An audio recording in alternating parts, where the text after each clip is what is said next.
La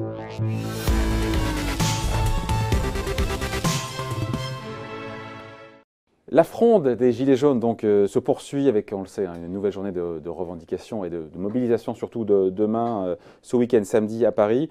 Au-delà de toute la question sur le carburant, il y a cette colère, on l'a senti, il y a cette frustration à juste titre, autour du pouvoir d'achat. Bonjour Émilie. Bonjour David. Alors, dans votre besace, que je ne vois pas d'ailleurs, il y a cette petite étude, grosse étude, qu'est-ce que je raconte, INSEE ou FCE, pas très bien compris qui faisait quoi, qui est assez riche d'enseignements sur l'évolution de notre pouvoir d'achat en France depuis maintenant 10 ans. Alors David, c'est une étude de l'OFCE qui s'intègre en fait dans une enquête plus large de l'INSEE qui est intitulée Portrait social de la France et qui vient d'être publiée. Et cette étude, elle porte sur l'évolution de notre pouvoir d'achat depuis 2008. Donc vous aurez bien noté que la crise financière est passée par là. Et cette étude, elle s'arrête en 2016, donc juste avant l'arrivée d'Emmanuel Macron à l'Élysée.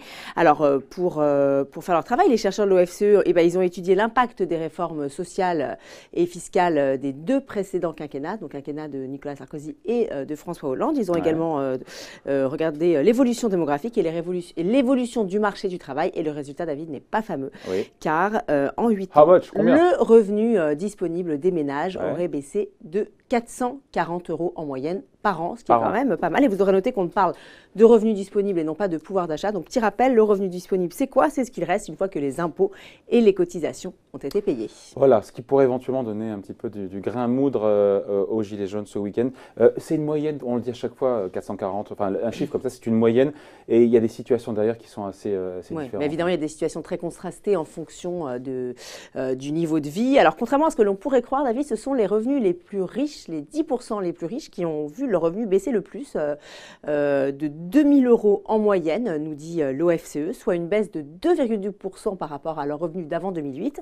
Et puis, à titre de comparaison, les 10% des Français les plus pauvres, donc de l'autre côté du spectre, le dernier décile, donc, ils ont perdu, eux, 140 €, soit une baisse de 1% de leurs moyens financiers. Bon, comparaison, on le dit souvent, comparaison n'est pas raison. Et on l'a compris, en cas de crise, les matelas les plus épais s'en sortent toujours évidemment mieux que les autres. Et donc, pour notre pouvoir d'achat, donc ça a baissé. On a compris ça. Quelles sont les pistes que donne l'OFCE? Alors déjà, l'OFCE nous dit que la crise financière n'explique pas tout, évidemment. Alors l'Observatoire donne d'autres pistes qui peuvent expliquer la baisse de notre revenu disponible. Alors tout d'abord, il y a toutes les mesures socio-fiscales, je l'ai dit, des deux précédents quinquennats qui auraient plus pénalisé d'ailleurs les classes aisées. Alors vous avez par exemple sous le gouvernement Fillon le relèvement de la dernière tranche du barème de l'impôt sur le revenu à 41%. Vous avez également, mais là c'est pour tout le monde, la hausse de la CSG.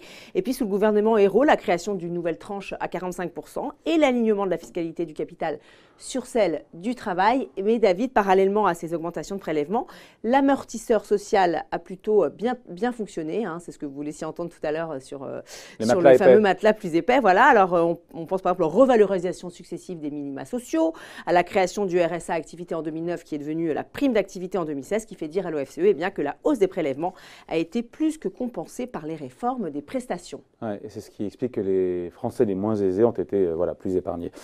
Il y a d'autres facteurs qui rentrent en ligne de compte ou pas? Alors, l'OFCE cite un phénomène qui a joué à plein, c'est l'augmentation démographique des personnes seules et des familles monoparentales.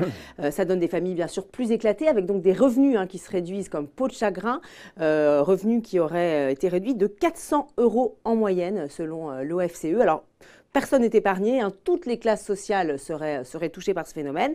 Et le vieillissement de la population aurait également accentué ce phénomène de paupérisation. En revanche, David, c'est assez étonnant, mais toujours selon l'OFCE, ni la hausse du chômage qui est passée, je vous le rappelle, de 7,1 à 9,8% de la population active en 8 ans, donc ni la hausse du chômage, ni l'augmentation du temps partiel n'auraient eu d'effet significatif sur le revenu disponible. En tout cas, si on voulait être complet, cette étude, il faudrait bien sûr la mettre en perspective avec tout l'arsenal de mesures de la nouvelle majorité, donc d'Emmanuel Macron.